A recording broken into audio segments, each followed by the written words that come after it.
So, I want to talk about a truth that most leaders don't want to admit. We don't have a talent shortage, we have a leadership gap. It's not theoretical, it's measurable. Over 3/4 of organizations say they don't have enough leadership depth. That means when someone leaves, someone burns out, someone gets promoted, there's no one to truly step in and lead that organization, that division, that team. And it's what I call the leadership gap indicator. When results stall, execution breaks down, and your best people quietly exit, this is what's usually underneath. I want to talk about why this gap gets created. There's 5 primary factors that I look at that I think are part of the root of what's happening. The first one is a lack of succession planning. Most companies say succession planning matters, but very few actually do it. Fewer than 1 in 5 organizations have a formal succession plan, and more than half of leaders admit that they're not ready for the next role. That's not a pipeline, that's a hope and pray strategy.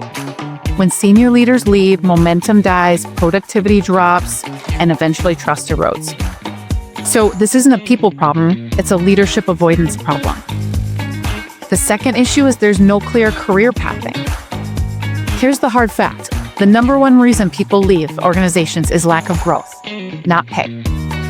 Nearly 3/4 of high-performing employees say they will leave if they cannot see a future. Your top 8 to 10 people don't need promises, they need clarity. When they can't see where they're going, they aren't going to wait around. But they leave quietly, and they take momentum with them.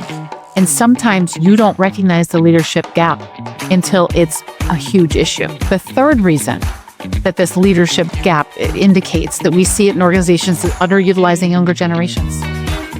By the end of this decade, millennials and Gen Z are going to make up 75% of the workforce.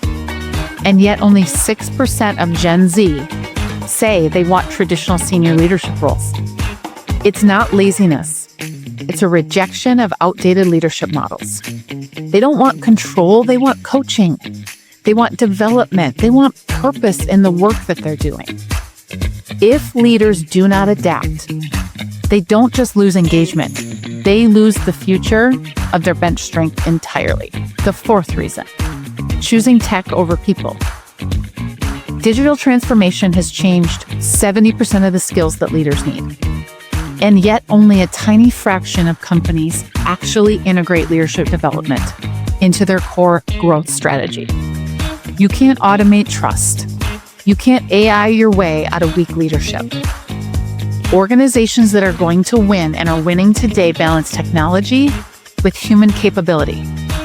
The ones that don't, they create burnout, resistance, and stalled execution. And the final leadership gap indicator is the strategy never reaches the front line. This is where everything breaks. Between 2/3 and 90% of strategies fail, not because they're bad, but because they're never executed. Why? Because only 5% of employees actually understand their company's strategy. If people can't see how their role connects to the strategy, they won't execute it with the same level of performance. It's not resistance, it's confusion. These leadership gap indicators show up when no one's ready to step up to that next role. Your best people quietly leave. Strategy lives in beautiful PowerPoint decks instead of behavior. Technology moves faster than your leadership maturity. That leadership gap is created, which also means that it can be closed. But only if leaders stop defaulting to comfort and start building clarity, capability, and accountability. That's the hard work of the future.